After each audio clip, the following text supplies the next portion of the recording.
చిగురించబోతుంది. గొప్ప దినాలను చూడబోతున్నావు. నీ యేసుకు సమస్తము సాధ్యమే. మార్నింగ్ దేవుని ప్రియ కుమారుడా, గుడ్ మార్నింగ్ దేవుని ప్రియ కుమార్తె, special good morning to you.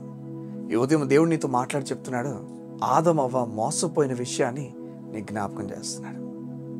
ఆదం అవ్వ మోసపోయిన విషయం మనం గమనిస్తే, వారు మోసపోయిన దానికి కారణం ఎవరి మాట విన్నారు? నిజమా చెప్పండి? అవును, వారు సాతాను మాట విన్నారు. ఈరోజు దేవుని మాట కాకుండా వెలుపల ఎవరి మాట వింటున్నావో జాగ్రత్తగా ఉండాలి. అపవాది నిన్ను మోసపరచడానికి ఎన్నో మాటలు పలుకుతాడు. అది బెస్ట్, ఇది బెస్ట్, దాంట్లో చేయి, ఇందులో చేయి, మోసపూర్చే విషయాలు ఎన్నెన్నో అపవాది కలుగు చేస్తాడు. అవన్నీ ఎలా ఉంటాయి? అత్యాశ వైపు తీసుకెళ్ళిపోతాయి. అపవాది వచ్చే కోణం గమనించండి. ఇప్పుడు కూడా అవ్వకేం చెప్పాడు చెప్పండి? ఇగో ఈ పండు తింటే ఏమో చెప్పండి, నువ్వు దేవతలుగా అయిపోతారు, దేవుళ్ళుగా అయిపోతారు, మీ కన్నులు తెరవబడతాయి. ఇవన్నీ మీకు దేవుడు చెప్పలేదు. చూడు, దేవుడు ఒక అబద్ధికుడు ఎవరు చెప్పండి? సాతాను. కానీ ఎవరిని అబద్ధికుడిగా చేశాడు చూడండి, దేవుడు అబద్ధికుడిగా చేసేసాడు. ఈ ఉదయమున దేవుడు అన్నీ ఇస్తాడు. ఈ లోకం వైపు నుంచి ఆశించొద్దు. ఈ లోకం చెప్తే అక్కడ డబ్బులు ఇన్వెస్ట్ చేయి, ఇక్కడ డబ్బులు ఇన్వెస్ట్ చేయి, ఇక్కడ చేయి. చూడండి, ఏదైతే ఈ లోకపు పరమైన ఇన్వెస్ట్మెంట్స్ ఉన్నాయో వాటిని నువ్వు కోల్పోవచ్చు, అబద్ధం అయిపోవచ్చు అవి. కానీ దేవుని రాజ్యంలో మాత్రం నువ్వు కోల్పో. దేవుని రాజ్యంలో దేవుని పని కొరకు నువ్వు వాడబడు. చాలా సమయం అనుకుంటాం ఈ లోకంలో ఇన్వెస్ట్ చేస్తే మంచిదని. నేను చెప్పిన ఒక మాట, దేవుని రాజ్యంలో మనం ఇన్వెస్ట్ చేయాలి. మన ధనమును, మన బలమును, మన సమయమును దేవుని రాజ్యం కొరకు ఇన్వెస్ట్ చేయాలి మనం. అప్పుడు గొప్ప కార్యాలు మనం చూస్తాం. మన విశ్వాసం చెప్తుంది, నా సమయం బయట ఎక్కడ గడపనండి, దేవుని పని కొరకు గడుపుతాను నేను. నా ధనం బయట ఎక్కడ ఇన్వెస్ట్ చేయనంటే దేవుని కోసం ఇన్వెస్ట్ చేస్తాను నేను. నా బలము దేవుని పని కోసం నేను పెడతాను సార్. నాకు తెలుసు దేవుడు డబుల్ ఇస్తాడు, నాకు తెలుసు. అవును, దేవుడు తన లేఖనాలు మనకు చెప్తున్నాడు ఆ విషయాన్ని.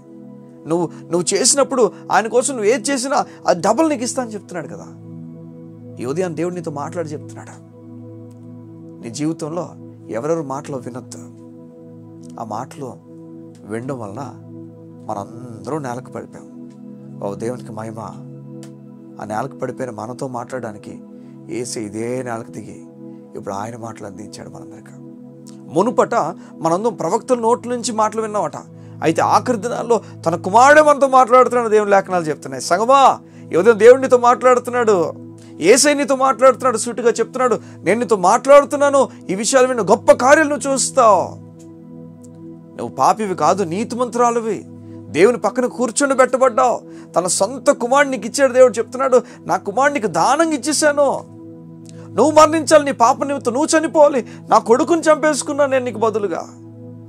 ఈ ఉదయం దేవుడు నీతో మాట్లాడి చెప్తున్నాడు, రా, నా దగ్గరికి రా, గొప్ప కార్యాలు నువ్వు చూస్తావు. దేవుని రాజ్యపు విషయాల్లో మనం పని చేయడానికి ఇష్టపడాలి.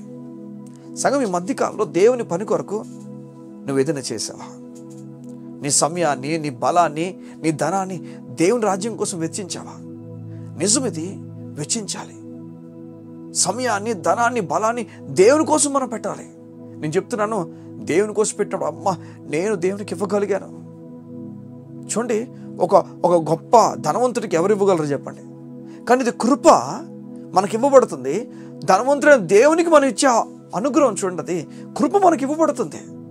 దేవుడు తన సేవ పరిచర్య గురించి మనం ఇచ్చినట్లుగా మన బలాన్ని, మన ధనాన్ని, మన జ్ఞానాన్ని మనం అన్నీ కూడా ఆయన కోసం వాడినట్లుగా దేవుడు మనకు అవకాశం ఇచ్చాడు.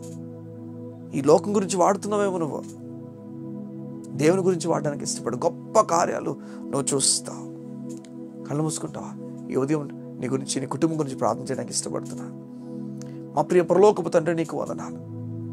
ఈ ఉదయం నీ బిడ్డలు నీ గురించి, నీ పని గురించి ఎవరు మాట్లాడుతున్నా ఏది వినకుండా, ఈ లోకపు వ్యక్తులు మాట్లాడుతున్న అపవాది వీరిని ప్రేరేపించి మాట్లాడుతున్న విషయాలు వీరు వినకుండా నీ మాటను విని, నీ మాట ప్రకారం వీరు నడుచుదురుగాక, నిలబడుదురుగాక. నీ సహాయాన్ని నీ బిడ్డలకు ప్రకటించున్నాను. దేవుని కార్యాన్ని నీ బిడ్డలు చూచుదురుగాక.